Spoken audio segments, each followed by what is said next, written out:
না এক যুবক আল্লাহ রসুলের কাছে অভিযোগ নিয়ে আসছিল যে আমি দুই হাতে কামাই, আমার আব্বা আমাকে বলা ব্যতীত দুই হাতে খরচ করে। আপনি যদি বাবাকে একটু বলে দিতেন। আল্লাহ রসুল সাল্লাল্লাহু আলাইহি ওয়াসাল্লাম লোক পাঠাইছেন যে যাও এর বাবাকে ডেকে নিয়ে আসো। তো যে ডাকতে আসছে তো বলছে আল্লাহ রসুল তোমাকে ডাকে। বলছে এই অবেলা? বলছে তা তো বলতে পারবো না। বলছে আল্লাহ রসুলের কাছে কে আছে? বলছে কাউকে তো দেখি নাই, কিন্তু তোমার ছেলে বসা ছিল। তো বাপ যখন বাড়ির থেকে বাহির হইতেছেন তো বাপ বুঝা ফেলছেন কেন ডাকে অবেলা। ছেলে যখন বসা তো মনে মনে কবিতা আবৃত্তি করতেছিলেন, মনে মনে। না জিহ্বা হেলতে ছিল না ঠোঁট নড়তে ছিল। তো জিবরিল আলাইহিস সালাম এসে বইলা দিয়া গেছে যে আসতেছে, কিন্তু মনে মনে কবিতা পড়তে পড়তে আল্লাহ বলছে সালাম দিবে, জবাব দিয়া কবিতা গুলা শুনা নিবে। তো বাবা যখন সালাম দিয়া ঢুকছেন তো আল্লাহ রসুল বলছে কবিতা শোনাও। তো সাহাবী রসুল বলতেছিল মান আখবারাক, আপনাকে কে খবর দিল? আমি তো জিহ্বাও হেলাই নাই, ঠোঁটও নাড়াই নাই, মনে মনে পড়তেছিলাম। আল্লাহ রসুল বলতেছিল নাব্বাআনি আল আলিমুল খাবীর, আল্লাহ আমাকে জানায়া দিছেন, আল্লাহ আমাকে জানায়া দিছেন। তো যখন কবিতা পড়তেছিল আল্লাহ রসুল তো আব্বাকে দেখেন নাই, পেটে আসতে দেরি, আব্বা দুনিয়ার থেকে যাইতে দেরি করেন নাই। বিরাট বড় একটা শূন্যতা ভিতরে ছিল। বাপ দেখাও তো একটা বিষয়, বাপকে দেখেন নাই বিদায় ভিতরে একটা শূন্যতা ছিল। তো বৃদ্ধ কবিতা পড়তেছিল আর আল্লাহ রসুল চোখের পানি জড়াইতেছিলেন। কবিতা অনেক লম্বা, আমি দুই একটার তর্জমা শোনাই আপনাদেরকে। বৃদ্ধ বলতেছিল মনে বড় আশা ছিল, একা আছি, দুইজন কবে হব? হয়ে গেলাম দুইজন। তো দুজনেরই আশা জাগলো যে আমাদের কুল ভরবে কবে। আল্লাহ কোলো বড়া দিল যেদিন তুমি আসলে। তো দুইজনই ভাবলাম যে আমাদের আর বাঁচার দরকার নাই, এখন বাঁচবো তো সন্তানের জন্যই বাঁচবো। সত্য এটাই, কিন্তু মা বাবা সন্তানের জন্যই বেঁচে থাকে, সন্তানের জন্য বেঁচে থাকে। বলে আমরা তোমার জন্যই বাঁচতেছিলাম, আমরা বুড়া হইতেছিলাম, তুমি জওয়ান হইতেছিলা, আমার সবকিছু তোমার ভিতরে যেতেছিল। একদিন তুমি পায়ের উপরে দাঁড়ায় গেলা, কামাইতে শুরু করলাম, আমি বুড়া হইলাম। তো বাপের বড় আফসোস ছিল যে তুমি আমাকে বাপ না মনে করতে, একজন হিতাকাঙ্ক্ষীও তো ভাবতে পারতে। তুমি আজকে আল্লাহ রসুলের কাছে আমার বিরুদ্ধে অভিযোগ দিলে। আল্লাহ রসুল পুরা কবিতা শোনার পরে যুবকের কলার দ্বারা বলতেছিল কুম ওঠ আনতা ওয়া মালুকা লি আবিকা, তুমি আর তোমার মাল তোমার বাপের, বাপের বিরুদ্ধে অভিযোগ। তো আমার প্রশ্ন যেটা ছিল যে দিন আমাদের জন্য কেন? আজকে যদিও আমরা ভাবি না, চিন্তা করি না যে দিন আল্লাহ আমাকে কেন দিলেন, দিনের পরিবেশ আমার জন্য কেন প্রয়োজন, কেন প্রয়োজন? সত্য এটাই, আপনি মানেন আর না মানেন, বোঝেন আর না বোঝেন, এটা কিন্তু আল্লাহর তৈরি, আল্লাহ তৈরি করছেন। কে তৈরি করছেন? এটা কার তৈরি করা? এটাও তো একটা মেশিন, মানব নামের মেশিন, ঠিক না? না মেশিন না? মেশিন তো। এটা যতগুলা কাজ একসাথে করতে পারে, দুনিয়ার কোনো মেশিন মনে হয় এতগুলা কাজ একসাথে করতে পারে না, ঠিক না? এটাও তো মেশিন, এটার আল্লাহর অস্তিত্ব দেওয়া মেশিন। একটা ছোট প্রশ্ন আপনাদের কাছে আমার, সমস্ত মেশিন চালানোর জন্য যদি রীতিনীতি থাকতে পারে, তাহলে এই মেশিনটা চালানোর জন্য কি কোনো রীতিনীতি নাই? ওটা কার পক্ষ থেকে নির্ধারিত হবে? মেশিন যে তৈরি করে তার পক্ষ থেকে নির্ধারিত হয়, ঠিক না?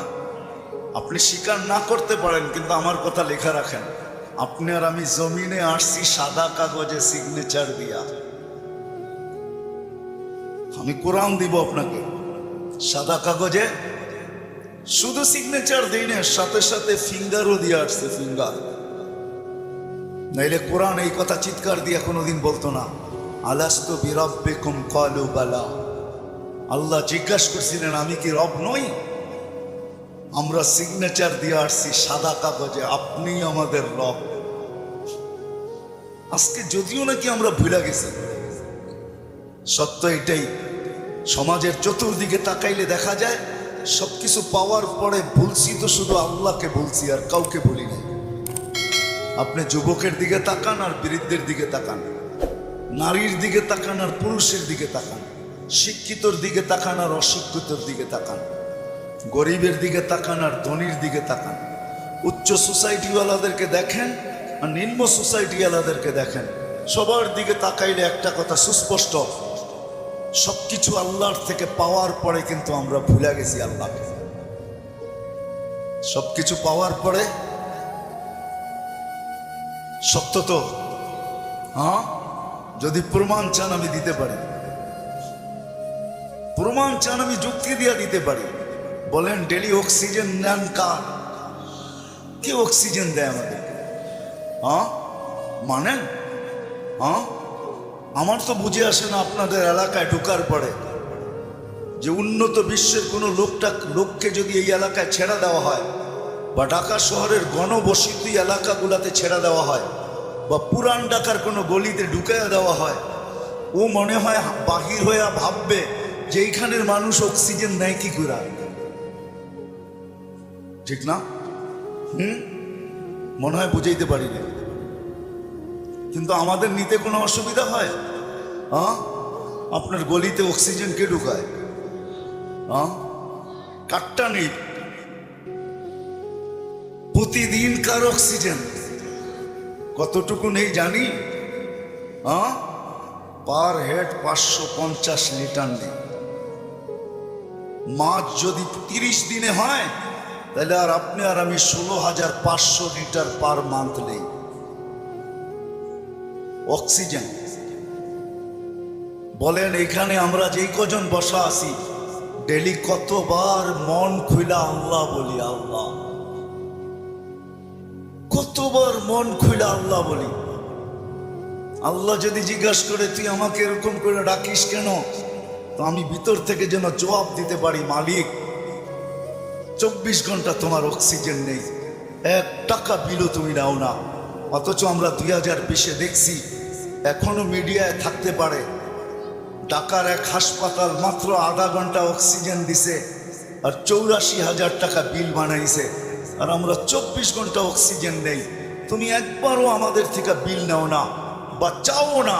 আমার মন চাইলো তোমাকে আমি একবার মন বইরা আল্লাহ বইলা ডাকি। 3 দিন পর্যন্ত ঘরে পানি ব্যতীত কিচ্ছু নাই। 3 দিন চলতেছে ঘরের অবস্থা, শুধু পানি আছে আর কিচ্ছু নেই। 4র্থ দিন সকালে ঘরের অভিভাবক বাহির হইতেছে আর বলতেছে দোয়া করো আজকে যেন কিছু মিলে। কিন্তু যখন সন্ধ্যায় ফিরতেছেন তো ওই দিনও কিচ্ছু মিলে নাই, ওই দিনও কিচ্ছু মিলে নাই। কিন্তু ঘরের মহিলা বারবার রাস্তা দেখতেছেন যে আজকে কিছু মিলবে হয়তো, কিন্তু সন্ধ্যাবেলা যখন ঘরের পর্দা উঠায় দেখতেছেন আসতেছে, কিন্তু চেহারাটা মলিন, হাত দুইটা খালি। নাম পরে বলবো আমি। যখন একবারে ঘরের কাছে চলে আসছে, এখন আর আওয়াজ, পর্দা নষ্ট হবে না, তো আওয়াজ দিছেন আলী। বুঝছেন তো? আলী রাদিয়াল্লাহু তাআলা আনহুর কথা বলতেছি।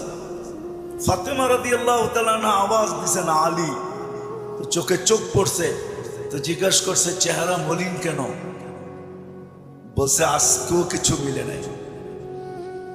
তো ঘরের মহিলা বলতেছে ওয়াজাদনা শাকারনা লাম নাজিস সাবারনা, পাবো তো শুকরিয়া আদায় করব না, পাবো তো সবর করব। দুনো অবস্থায় আল্লাহ আমাদের সাথে। আর আলী এটা জানো, আল্লাহ যাদের সাথে থাকে তাদের চেহারা মলিন হওয়ার শোভা পায় না। একটু ভাবেন না, একটু ভাবেন না। তো দরজা খোলার পরে যখন ঢুকতেছেন ঘরে, আলী রাদিয়াল্লাহু তাআলা আনহু বলতেছেন, ফাতেমা সাররাত ওয়া তাবাসসামাত। ফাতেমা মুস্কি মুস্কি হাসতেছিল। চতুর্থ দিনের ক্ষুধার্ত। এটা ওই দিনের কাহিনী যেই দিন হাসান হোসাইনকে আল্লাহর রাসূল জিহ্বা চোষায়া খিদা নিবারণ করাইছেন। ওই দিনের কাহিনী বলতেছি আমি। কিন্তু স্বামী এমনিই তো মনটা খারাপ, স্ত্রী মলম দিতেছেন, সেও যদি চেহারা খারাপ করে তাহলে চেহারাটা আরো ভাঙ্গা পড়বে, দিলে আরো ব্যথা পাবে। তো প্রথম সান্ত্বনা দিছে, আলী পাবো তো শুকরিয়া আদায় করব, না পাবো তো সবর করব। দুনো অবস্থা আল্লাহ আমাদের সাথে। আমাদের জন্য শোভা পায় না যাদের সাথে আল্লাহ থাকে চেহারা মলিন হোক। স্বামী যখন ঘরে ঢুকতেছেন, আলী রাদিয়াল্লাহু তাআলা আনহু বলতেছে, ফাতেমা সাররাত ওয়া তাবাসসামাত। ফাতেমা মুস্কি মুস্কি হাসতেছিল, আমার আগমনে খুশিতে নাচতেছিল। আলী রাদিয়াল্লাহু তাআলা আনহু বলতেছেন, আমি আর নিজেকে ধরে রাখতে পারি না। তো আমি কাঁধে হাত রাইখা দোয়া দিতেছিলাম, রহিমাল্লাহ, আল্লাহ তোমার উপরে রহমত নাযিল করো। বলেন এই সম্পর্কটা কতটুকু সুখী? আমাদেরও তো এরকম একটা সম্পর্ক আছে। যদি আমরা তুলনা করি তাহলে ওই সম্পর্কটা কতটুকু সুখী, আমরা কতটুকু সুখী।